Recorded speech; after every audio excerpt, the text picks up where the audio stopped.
What's going on, everyone? Today I'm jumping into Idle Fantasy, and instead of focusing on guides or tier lists, I just want to share my journey through the game and see how far we can push our team. So let's get started. The moment I entered the game, I was immediately drawn to the visual design. Idle Fantasy mixes futuristic technology with fantasy-inspired heroes, creating a world that feels both modern and magical at the same time. Everything from the character designs to the battle effects feels vibrant and energetic. But visuals are only part of the experience. The real adventure begins when you start building your roster. As I progressed through the opening stages, new heroes started joining my collection, and every time a new character appeared, I found myself wondering how they would fit into my team. Would they become my strongest damage dealer? Could they be the missing support hero I needed? Or maybe they would completely change my strategy moving forward. That's one thing I enjoy about hero collection games. Every new unlock feels like a new opportunity. As the campaign continued, the enemies became stronger, and the battles started lasting longer. At first, I thought raw power would be enough, but very quickly I realized that team composition matters just as much. Some heroes perform best when paired together, others cover weaknesses within your lineup, and finding those combinations becomes part of the challenge, so I started experimenting. I swapped heroes in and out, tested different formations, adjusted my front line and back line, and slowly my team began to feel more complete. Now let's jump into another battle. The action starts immediately. Skills are flying across the screen, special effects are everywhere, and the anime-inspired combat really shines during moments like this. One thing I appreciate is how active the battles feel. Even when you're progressing through stages, the combat remains visually engaging.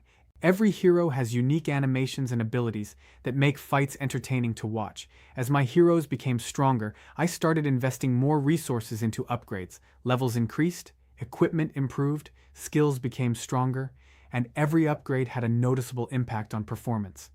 That steady sense of progression is what keeps me coming back.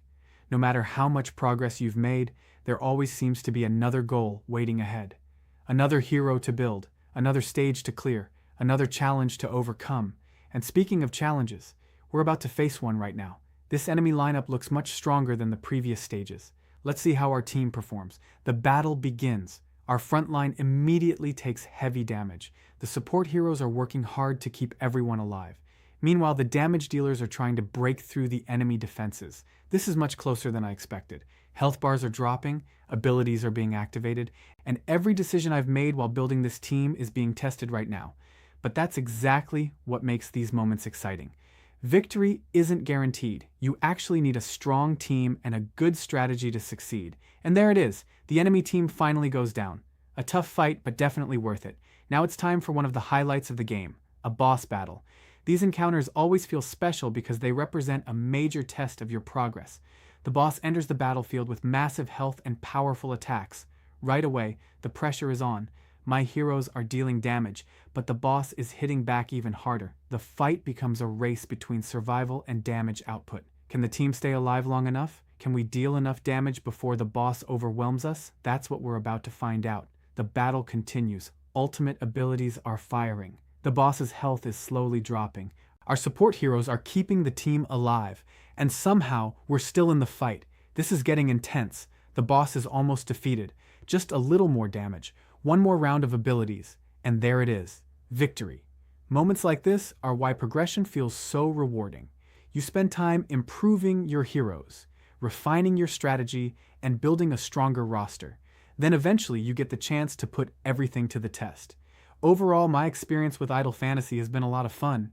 The hero collection feels rewarding, the combat looks fantastic, the progression system keeps you motivated, and the boss battles create some genuinely exciting moments. Whether you're here for the strategy, the hero roster, or the cyber fantasy world itself, there's always something to work toward. Thanks for joining me on today's adventure. I hope you enjoyed the gameplay. Good luck building your team, and I'll see you in the next battle. Take care, everyone.